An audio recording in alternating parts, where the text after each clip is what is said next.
Welcome back. You're now watching the political segment on The Weekend Show. My name is Andy Maduki.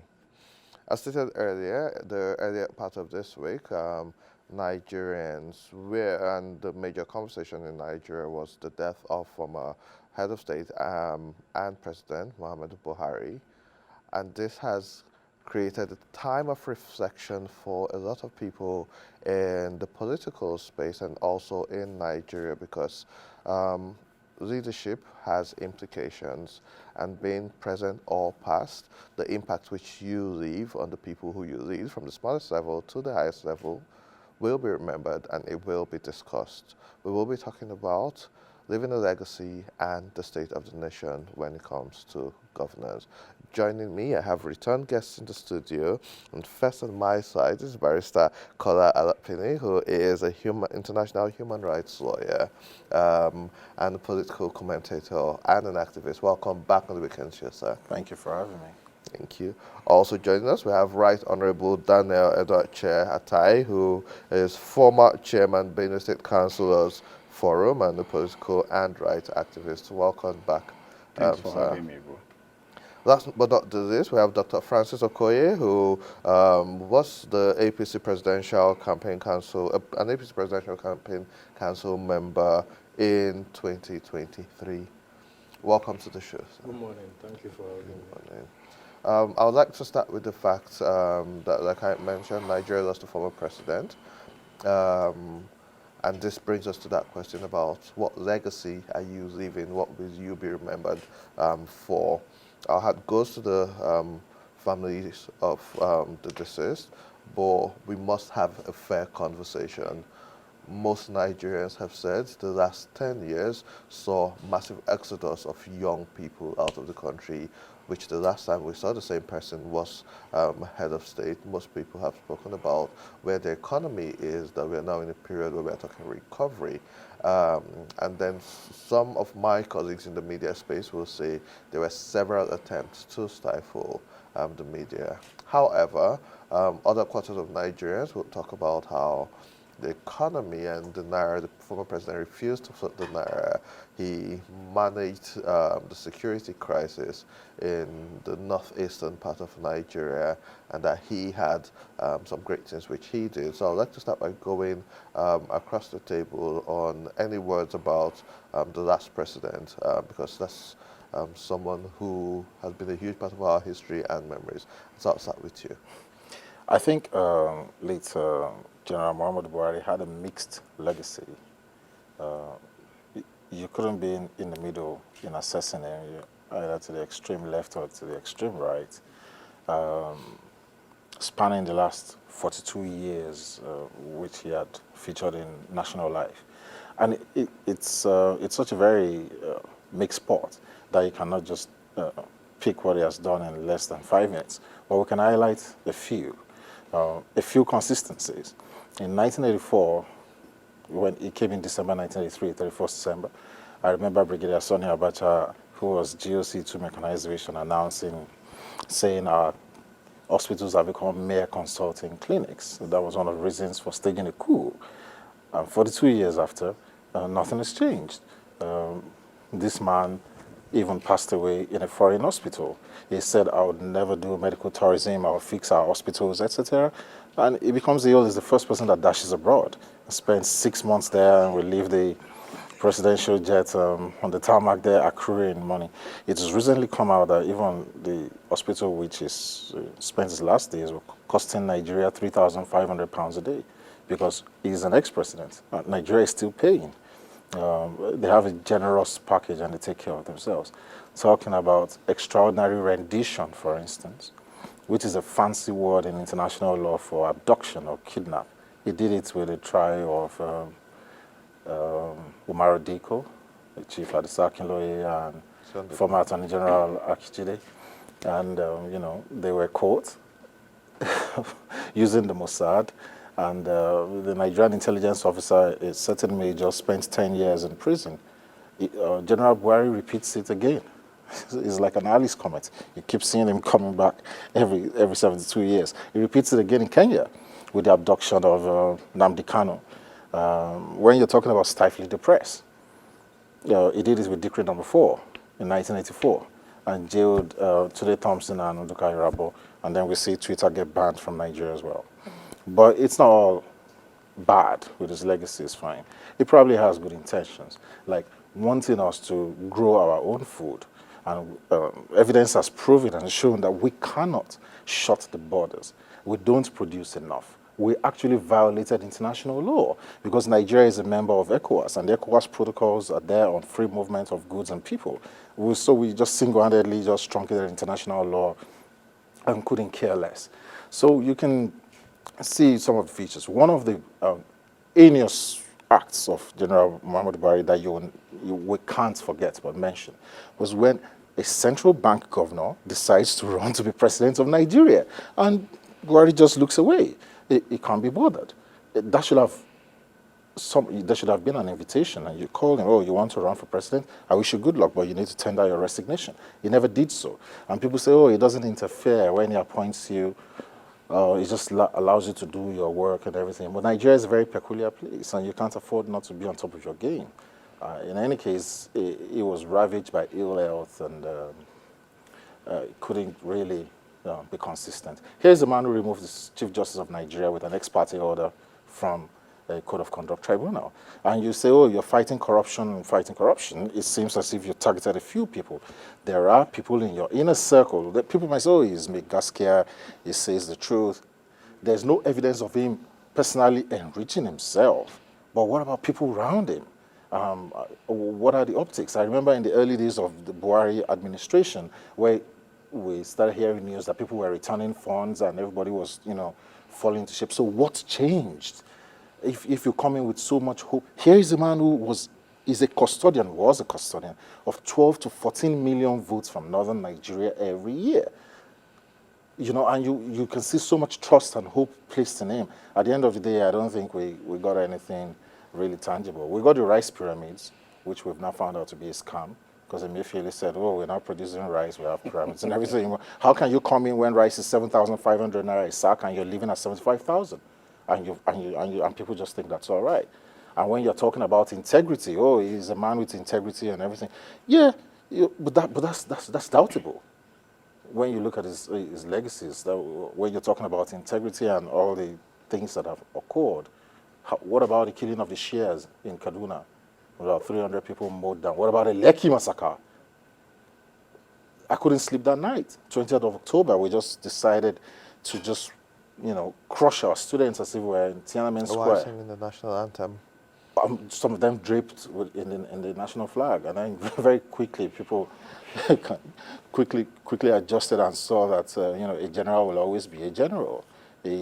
He's just Don Agbada is still the man that fought in the Civil War. Did you watch the video between him and the governor of Lagos when he went to submit the letter and the demands of people?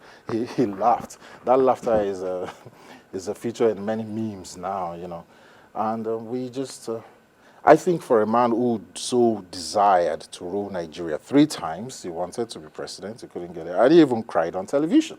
This is one of the jabs Ashwaju gave him, the Abeokuta Declaration. That I went to him in Kaduna and I said, you can't win this way. There's no handshake across the Niger. You're a regional and sectional leader. And then President Bola Tinubu packaged him and we got to where we are. For someone who has consistently wanted to be president of Nigeria, we got poor value for our money. We'll come back to that because we do have a president who consistently wanted to be president of Nigeria and is president now, and we'll review that. But let's hear your opening thoughts on the former president. Thank you for this privilege. Anyway, the former president and late now, Muhammadu Buhari, let me send my condolences via this channel to the family and to Nigerians over his passing. But I don't know whether to describe the Buhari that I knew while growing up, the Buhari that I met, that I came to know around 82, because I was born barely 7 years when he came to power. But I grew up to 12, I still knew about that Buhari. I could remember the war against indiscipline under his regime, his military regime, though there wasn't democracy at the time. But of course, we had it nicely. Economically, I knew that the dollar then was just 2 naira. Productively, I knew that a lot of industries were working at the time. Our agricultural produces were even exporting. Zigranot pyramid, rice pyramid, yam. We were rich, and we weren't scared about food insecurity. So that Buhari that I knew at the time would never tolerate even corruption. No iota of corruption will be found in his government. There will be no space for nepotism even at the time. Nowhere you will hear that Buhari was sectional at the time. In his appointment and even in his dealings. But I don't know whether the Buhari that became president in 2015 came with that vision and that blueprint for Nigeria as packaged by the All Progressive Congress, especially the current president, who a kind of made a coalition of different parties to ensure that President Buhari came to power. I don't know whether that general, Buhari, was the same general that I used to know, or whether democracy changes a general into a weakling. I don't know. So I wouldn't say much. Now that he has gone, the contrasts are there for Nigerians to see, because he wanted to fight corruption. We still had corruption under him. Like my learned colleague here said, of course, you saw how even a sitting central bank governor was dishing out cash, going against the law, even wanting to be president. And of course, you could see how insecurity, religious jihadists, religious bigots, and ethnic jingoists wanted to destroy Nigeria under the same Buhari. And he will wake up and say he is not aware. So I was wondering, because I voted for him, I wouldn't lie, I massively campaigned for him, because my daddy worked under him directly in the military. So I was like, my daddy will say, go and vote Buhari. Go and work for Buhari. Nigeria will change. Alas, the change that Buhari brought and the APC brought to us was increasing the exchange rate, unleashing mayhem and hell upon Nigerians. And I could be bold to say it because we are vivid everywhere. We could clearly see those things. The Naira devalued, and it still continues. Unemployment rose to the pinnacle where people had to run away from the country. Our health sector was dilapidated that even doctors couldn't manage the hospitals. The primary health cares were nowhere to be found. Our education were getting little attention. No productive education. Our industries collapsed. And so here we are. I couldn't differentiate between that Buhari and the Buhari that ruled Nigeria at the time and passed away. Anyway, all I could say, may his soul rest in peace. Thank you very much. Dr. Francis, you as someone who's been on this show a couple of times, and regardless of your political affiliation, I think you're a very straightforward person. who calls things as it is, and so we'll be having other conversations on the show. But just any words about the former, now late president of Nigeria before we speak about how that has now led to events which we have to address. Yes, talking about the Buhari legacy. General Muhammadu Buhari, late, may his soul rest in peace. He came as somebody who was an upright person, somebody who we knew as a man of integrity, somebody who we call a disciplinarian, a no-nonsense man, particularly judging him from when he was military head of state. Nigerians voted for Buhari in 2015 because of what he was known for in his first coming as a military president. This is Buhari, who in every election was mopping up 12 million, 10 million, 30 million votes. Every election, in all the 3 elections he contested before the one he won in 2015. So that is to tell you the kind of command he has, particularly in the north and among many Nigerians, and he was elected without high hopes of if Buhari could do this as a military head of state just within a space of 1 year plus, he will do better as an elected president with so much executive powers. But unfortunately, even though it's not good to say bad of a dead person, but we have to judge his administration.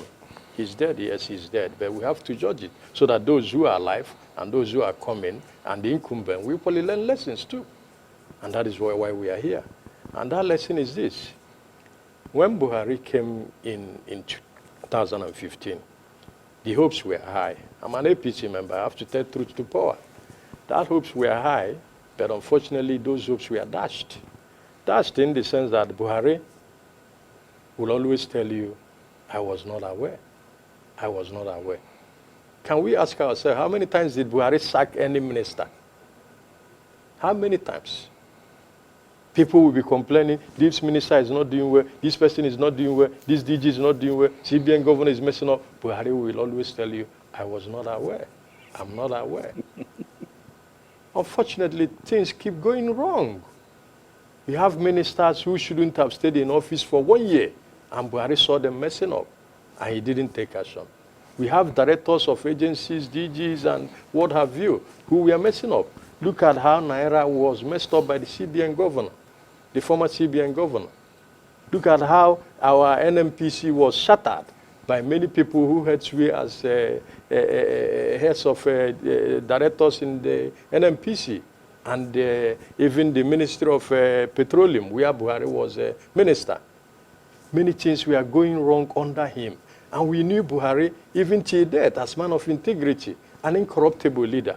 But that incorruptible attribute of his was not seen among the people under him, who were ministers, who were heads of agencies, parastatals, and the rest of them, those who he appointed to go and man, because leadership is all about inclusiveness. You as a president cannot do it alone. You have subordinates. The Constitution gives you the mandate, the right, the power to appoint people who will help you. That is why when the Constitution stipulates that each state must have at least 1 minister. And Buhari appointed, even in my own state, we had 2 ministers from under Buhari. But all of these people messed up the administration of Buhari, particularly the second term. But the only good thing we can give to Buhari was in the area of infrastructure and agriculture. Yes. Buhari did well in infrastructure. No president in the democratic era since 1999 has done what Buhari has done in the area of infrastructure. But it is somebody who has seen food to eat that will ride on those roads or those railways or those infrastructures you are creating. If there is an instant multifaceted hunger in the land, I think those things will be of no meaning to the poor masses, the common man.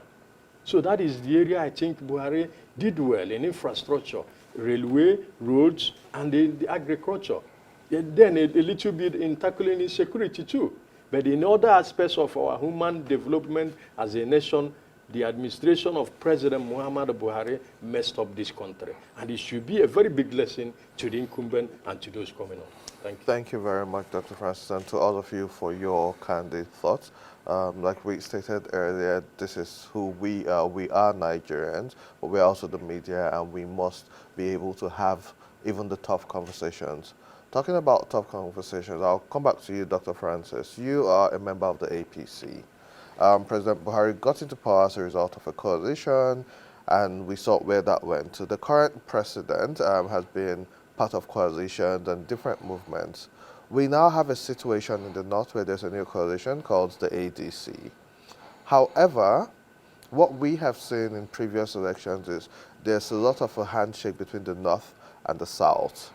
In this case, we can tell from the trends which we see that the southwest and the current president has a good level of alliance with the south-south, because we've seen governors decamping and coming to the APC. With the north, we see a bit of a division within the political class where there's a high level of uncertainty. However, a region which has remained largely quiet in this calculation is the southeast, where you are from. Which would mean that the Southeast should have high leverage in the next election. Because at this point, no one can lay claim to the fact that based on what we have, the people who we have, the Southeast is covered. Do you think that this coalition is a threat to the current administration? And do you think that the Southeast has the chance to play a bigger role in the next election? I've said it in several fora, particularly using my social media platform, Okoye Chidozie Francis, and on my Instagram page. I've said it severally. You see this coalition of ADC, led by Atiku, Peter Obi, Rufai, Amechi, and the rest of them. Many people in my party, APC, are telling them off, saying that they are not going to achieve anything, that blah, blah, blah, blah. They are wasting time, that Tinubu will win. And they go to Aso Villa and tell the president all sorts of lies, benching West to Mr. President, telling him that these people are not going to unseat him, that he is the Jagaban. Have you forgotten you are the Jagaban? Nobody can defeat you. I am saying it on this studio that this ADC coalition, if Tinubu, my president, and my party APC do not take care of Nigerians, do things right, particularly in the next 1 year, because after 1 year, the next thing you will see campaign. Election is in the next 2 years, but in the next 1 year, campaign will start. So primaries Tinubu has actually only holds 1 year. early next year. Yeah? The primaries actually holds earlier next year. That is it. So not up to 1 year. So Tinubu and the APC has only 1 year or less than 1 year to rejig themselves and put things in order, or else Nigerians will vote us out. That's the simple truth. So this coalition, as far as I'm concerned, have even though they don't have governors, like some people are arguing that the coalition that brought Buhari had some governors, had ministers, senators, and whatever, and that this one has not seen any governor joining the coalition, and because of that, they don't have force. I am telling you that governors have just one vote. A governor has one vote. From what is happening in Nigeria today, the level of hunger, the level of impatience Nigerians have today, whether a governor or a minister or senator, you will not tell me that you will be the one to control the way the people will vote in your state or in your region. So all the governors decamping from PDP or what party to my own party, APC, is not really going to add value to the Tinubu administration. I am saying it as an APC member. We should be careful with the way we handle Nigerians. We should be careful with the way we treat this APC coalition. The other day, my friend Wike came on television and was lambasting all the people forming coalition, saying they have no weight and the rest of it. Who told you that? Who told you that these people cannot be able to unseat Asiwaju? And who told you that Asiwaju is unbeatable? I'm an APC member. I work for the emergence of President Tinubu as a member of APC Presidential Campaign Council, touring all the states and laboring, telling Nigerians why we should vote Asiwaju as president. As far as I'm concerned, the level of achievement of this administration in the last 2 years is not what is expected of Nigerians, in as much as nobody can say that an administration can achieve any tangible thing within 2 years. Nobody can do that. But at least there are things we should be seeing signs that we should be seeing in these past 2 years that will tell us, yes, that Nigerians will have hope that if given more 2 years or more 1 year, that things will get better. Those signs are what we are expecting, even though some of the signs are coming up. But let the Asiwaju administration do more. Then on the area you are talking about, the East, I think, to be fair to us, it is high time my people from the Southeast play what I call logical politics. Logical politics in the sense that we have a kind of an arrangement where it says that zoning between North and South. North has taken 8 years under Buhari. It is now South under let's say Tinubu or whatever, because Tinubu 4 years, that 4 years can only be renewed by Nigerians, not by himself. So if he goes on election again and Nigerians say, okay, Tinubu, go again, that means South has taken 8 years. So my people of Southeast, I am appealing to them. My brother Peter Obi, whose birthday is today, he is clocking 64th birthday today. My friend too, Peter Obi, has all it takes to be a good president of Nigeria. But the platform he is using, the coalition I'm seeing is for Atiku, not for any Southeasterner. So it is high time my people of Southeast join the APC and see if we can be able to deliver this country through the Tinubu administration. And if Tinubu finishes, then we can talk about the North, and then it can go back to the South, maybe the South is not. Thank you very much, Dr. Francis. And just for our audience, without holding break for the APC, this administration will tell you that they've been able to clear a lot of our debts, considering the fact that the last administration couldn't pay $800 million to aviation companies. Most of those debts have been cleared. The dollar to the naira is now a bit stable, even though exponentially high from what they met it at. The private sector, thanks to Dangote in the petroleum sector, is a bit more stable. We've not had a lot of scarcity now that we now have private players. And the government will tell you that in things like infrastructure, the Minister of Works and the Minister of FCT have continued what started and they've met competition. But I do agree with you that when the chips are down, the average Nigerian cares about how much is transport from my house to work, how much is transport from my house to school, how do I eat 3 meals a day. I've had this conversation on this show a couple of times, and most of you will not realize this, but when last did any of you eat 3 square meals, breakfast, lunch, and dinner? Maybe because you're busy, but the average Nigerian now eats once or twice in a day, including the privileged, because even if you have the food, you're so busy trying to make money to secure the next one. Yes. So you find out that you're eating your late breakfast and dinner, or you eat breakfast and dinner. True or false? Am I? It's true. This is the reality without even realizing it. It's true. Without even realizing it. Yeah. Now, Right Honorable, I understand that, and allegedly, the PDP office in Benue State has now been converted to an ADC. Yes. Office. Yes. This is what I understand, allegedly, which you would mention. A big concern about Benue State is 2019, before elections, there were a lot of crises and killings. 2023, the same thing. Whenever we're entering election seasons, the killings get higher, or the mention of the killings get higher, because for people like yourself or myself who are from Zone C, we've been experiencing all of this since 2016 till date. It's not new, it's not seasonal, it's repeatedly. But when it's elections, everybody's speaking about it. I want to believe you're now an ADC loyalist. And so my concern and question to you is, I have seen the composition of the ADC chieftains. And my only question is, where are the youths? Everybody I see there is class of 99 and some class of 2015. Where are the youths? Well, I am one of the youths, or middle-aged man, and I believe that because over time, the oligarchs, the political bureaucrats in Benue State, they have conditioned us, the younger generation. And let me give it fair to the regime, the administration of Otom, who incorporated larger number of the youths into his government. And I'm not holding brief to him because I have something against him too. The youth are massively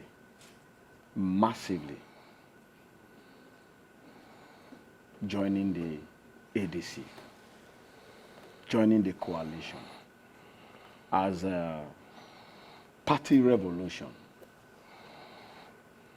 as a mandate that they want to see working. In Benue, nobody, even the populist Alia and his administration, will go down by 2027 by this ADC. Just like my brother rightly said, let me even assume that you are an activist, because most people who are partisans, they don't tell the truth to leaders. We are watching. We have their blueprint. Before they came, we had them. They gave their blueprint, their manifestos, especially in my state. Insecurity, the worsening insecurity in Benue. I know it didn't start under his administration as earlier. It started long ago. From Agatu to Okpoku to Apa and everywhere. And like a lot of us come to know that it is one religious jihadism, expansionism, and land grabbing. That we know. Because Benue, in the Middle Belt Trough, Plateau, and Taraba are targets for these guys who are religious ideologists. And I means no word. That is what it is. But we are looking for a governor who can stand out and govern his territory, his jurisdiction, who can also challenge that I can protect the lives and properties of my people. In first world countries, imagine if one citizen or indigent dies. It's enough for you to resign for your failure. But here comes, you have 60 wiped, even while they are sleeping, babies, children, pregnant women. Today is Goma, tomorrow is Apa, next tomorrow is Agatu, and everybody is running. And the worst of it is that these guys have weapons, illegal weapons. And you, as a state #1 citizen, as a governor, and you have a state assembly, and you want to tell me that national bureaucracy will stop you from doing what originally you should enshrine in your law. What stops you from making laws that will provide at least arms for your people to defend themselves? Where in the Constitution that self-defense is a crime? No, where in the Constitution? Anyway, being that as it may, we discovered that the Bola Tinubu administration actually meant well, like he polished it to be, that if subsidy removal is removed, it will be reinvested into citizens' lives and indigents. And we were waiting to see perhaps that the Central Bank of Nigeria, through the various commercial banks, will use individual data to reach people. Now, they give this money massively, huge amount, to governors and to their party cronies. And this is where I fought the reinvestment of subsidy removal, apart from the one that is being invested into infrastructural development and social amenities in the Tinubu's administration. You know that most governors are partisans. Most governors are even autocrats. Some of them are dictators. And most governors, they are ethnic jingoists and very nepotistic, such that they could be biased in the distribution of these largesse and let me call it palliatives. So they can choose to give to their cronies and leave the larger electorate to suffer. And then I said, data analysis could come in. There is no Nigerian in the eligible age that doesn't have bank verification number. if you want to empower Nigerians, either via Bank of Industry or Bank of Agriculture, you can do them directly. What about these middle belt people that hijack the programs and you sit upstairs as president, you don't have overseers, you don't have people monitoring and evaluating what you give out? That is not competency enough. So I understand this from a position of leadership, but as a people, we have a role to play. A couple of weeks ago, I was here talking about Benue State, and I've always done that on this show. Yes. Now, we were able to raise some funding, send to Benue State, and this is something which some of us have been doing over time, silently and quietly. But in recent times, I have now learned that most of this relief material being sent to the state, the people, the officials, That the is- average indigents who are Yes. complaining about government are it is stealing it and government taking it bureaucracy away. because it's government that appoint those SEMA, NEMA people, and so on. But these are the same people who will come and vote and say they are ADC and they're against the government. They are not ADC. The coalition Or is whichever bettered- party, regardless. is bettered out of anger. That's why I say it's going to be party revolution. Because we will not condone revolution by the use of arms, and we know the system that we have in Nigeria is party system. We are still waiting whether the constitutional review will give us independent candidacy. I'll come to that, but I need to ask you a question before I come to Yes. Barrister.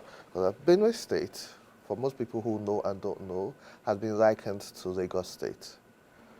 President Bola Ahmed Tinubu was governor of Lagos State 1999 to 2007. Benue State had Senator George Akume, who is the SGF. Both governors have been highly responsible for who have taken over power after them repeatedly, which shows that Benue State is still decided by a few level of people at the highest level. Yes. What makes you think that would change now? Well, it will change by the revolution that is coming. And this revolution is the ADC. We'll come back to that. Kola, he spoke about revolution. You spoke about October 2020. A lot of young people came out to protest that police officers and law enforcement officers were killing them and harassing them. And we saw how that happened. However, he also mentioned that this constitutional review, which once again always comes up just a year before election and it drags on and then nothing is passed before the election. But what also concerns me is a group of people who called themselves 700 Patriots who came to Abuja to have, I think, a 3 or 4 day convention, which is like an independent confab. Most of these people have been, I don't call them class of 99 again, but class of the 80s to 90s, coming to say this was better. Bulk of them have worked in one part of government regardless. How was this set up? Once again, where are the youths? And thirdly, if we now have a coalition, we have 700 patriots and everybody has now woken up all of a sudden within 2 years when we're quiet for a long time. Do you think a constitutional amendment would change anything, like independent candidate? And 2, do you think a coalition is noise or it's a proper threat in the next election? Okay, first, I would like to correct an impression when my brother was talking about the right to bear arms and the Constitution and everything. We don't have an American Constitution where the right to bear arms is enshrined in it. Their own Constitution in America was peculiar because of the interface they had with the British. So they had to make an amendment making every person in America a militia. And you will have done this in your US Visitor program so that everybody is able to defend himself. We don't have that in Nigeria. We should have it. Sir. I should agree have it. that where the government is failing to defend you, Yes. but the distinction which I'm trying to make is that arms, ammunition, and all that are in the exclusive list of the Constitution. They're not within the purview of the state. State governors cannot do anything about it. If there's no constitutional review, which you're talking about, House of Assembly cannot make such laws if it's not in conformity with the federal government. So that is the challenge. We have 78 people murdered in Benue. President Buhari doesn't go anywhere. We had hundreds murdered in Yelwata. And the president says, well, I can't get there because the roads are bad. Who is responsible for the bad roads? And you keep getting these conflicting signals, from our government. The governor, they call him the chief security officer. It's just a fancy title. The governor cannot command troops. It's the police take instructions from the commissioner. Commissioner of police takes instruction from the IG. Guess who the IG takes instruction from? From the president. And also the chiefs of staff, the various naval chiefs, they all report directly to the president. The NSA reports to the president. So who is responsible for what is happening in Benue and Plateau State? It is the president, because you are in charge of troops. And then who are these faceless people, these bandits going about with super weapons that we cannot arrest? When we were growing up, and I served in Benue, I served with the army in Benue, and I did part of my university in Jos. So both states are, very dear to my heart. I just returned from Jos. I was in Jos last week. And you can see the palpable face of insecurity all over, and the city is all just split. You have people gravitating towards Rayfield, where government presence is, because that's where they feel protected. The same thing in Benue as well, where people just feel that they can't defend themselves. And I agree, people should have. If the government cannot protect us, we should be able to protect ourselves. So that's going to be a challenge. Regarding the coalition that you're talking about, who's going to lead? That's the fundamental question. We have Atiku Abubakar, who has been a serial runner since 1992. He's never won any election, apart from the governorship which he won in Adamawa State. And President Olusegun Obasanjo tapped him to become the vice president. Since he ruled as vice president, and he ran into problems with his principal, toward the last 4 years of his whatever was very dogged, because he challenged the president and he didn't finish off the job on time. He's never won any elections in the last 10 years, 12 maybe.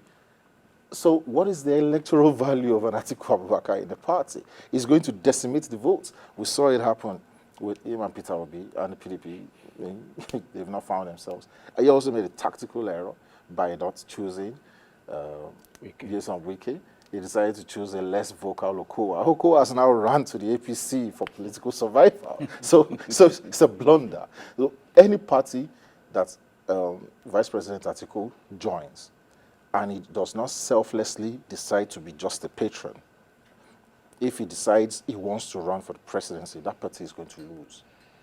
And you can mark my words. Because he is going to win the primaries, most likely. He has the hefty bags to buy off everybody and win the primaries, but he's going to lose the elections, national elections, because Nigerians do not connect with him.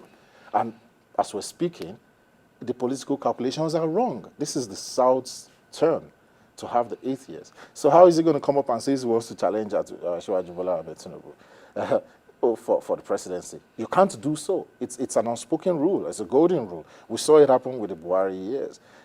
When President Bola Tinubu designed this thing, you keep getting 12 million, 40 million votes. You are a sectional leader. You are popular in northern Nigeria. You are like a demigod. All you have to do is raise your fist, and people call you Begaski and they vote for you. But people don't recognize that in the South, whether it's the Southeast or the Southwest or the South-South. You need to be able to stretch your hand and have a handshake across the Niger. And it was when they were able to get the solution to the calculus. It was a mathematical problem. And when they were able to solve it, then they saw him riding on the wind of change. So and Bola Tinubu kept quiet. There was a time when they were harassing him immediately after Buhari became president. They pushed him out into oblivion. It took the wife. You see, all the stuff that President Bola Tinubu did for Buhari, I think he did it because of Aisha Buhari. Because the woman spoke out, said, the people who brought us to power, we don't even see them anymore. All these people are strange people. Who are these people milling around us? It was as if the APC was unprepared for power. They vilified this Asiwaju until he got to his turn. That was why he made that Abeokuta declaration of war. Even Buhari got a stray bullet. So he cried on TV. I was the one who went to Kaduna to persuade him. And he called the governor of Ogun State, this one behind me. Can he be governor without me and God? Well, you're now challenging me. Osinbajo that I put there, your son, I put him there as a replacement. So you all don't have honor anymore. He came out all guns blazing. Yes. And that was why, Aisha Buhari kept on saying, shortless of saying you are not doing the right thing to Asiwaju. So the second time, when Buhari wanted to run, he hands off. He quickly, they were trying to harass him again, say, if Buhari is running, I'm not running. He kept quiet.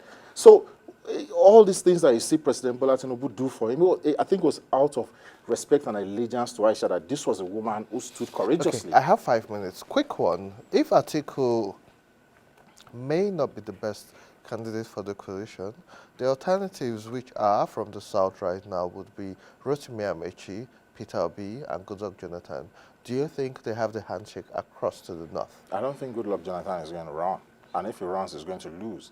Because Nigerians gave him a chance before. Yes, the economy could be said to be better under him. But he seemed unprepared for power. Rotimi Amechi. Rotimi Amechi is a clown. He's just going to go around dancing around. Peter Obi. Peter Obi, he has a strong chance. And he's the southern candidate. Nobody from northern Nigeria is going to win. It's not the North's turn. Simple as ABC. Peter Obi has the potential, but he needs also the votes of someone like Atiku Abubakar, who has been consistent, but he keeps splitting the party. Are you saying the ADC coalition isn't ready for 2027? Well, as it stands right now? Yes.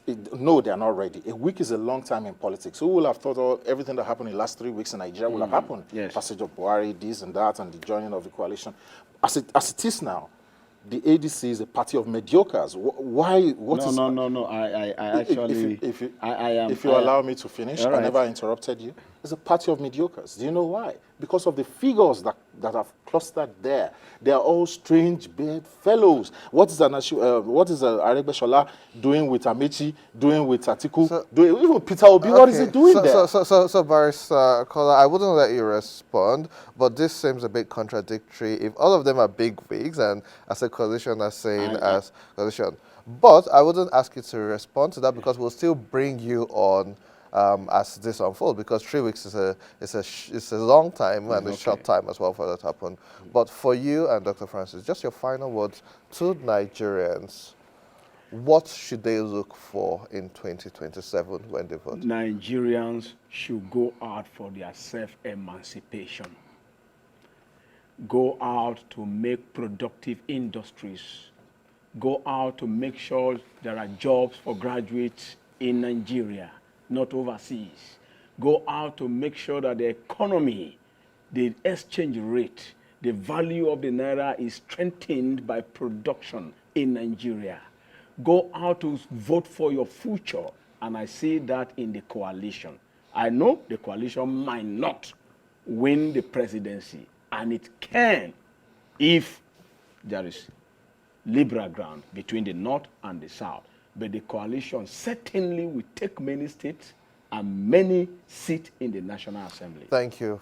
Final word, Dr. Francis. I love what the coalition are doing. They are making my president and my party to sit up. Exactly. And I want the president to keep sitting up. Let the president keep rejigging his cabinet, sack all the people who are not doing well. Even the ministers he appointed last in October, some of them are not performing. Let him sack most of them. Sack any minister that is not performing. Make sure you bring policies that will touch the commoners of the people of Nigeria. Those on the streets, those people who are not even interested in the coalition or not interested in any party, but interested in the food that they will eat, the hospitals that they will go when they are sick, the job that they will see when they are unemployed. These are things the president should focus on in the next few months so that we can fix this country. I still believe Nigeria can be fixed, and the APC is the party to beat. Thank you. Thank you very much, gentlemen. In weeks to come, we'll bring you back to discuss the potential of the ADC being rattled by legal cases, which we are now learning may be the next step to frustrate the coalition. That's the much we can take on the political segment. We still have sports and entertainment for you. Don't go away.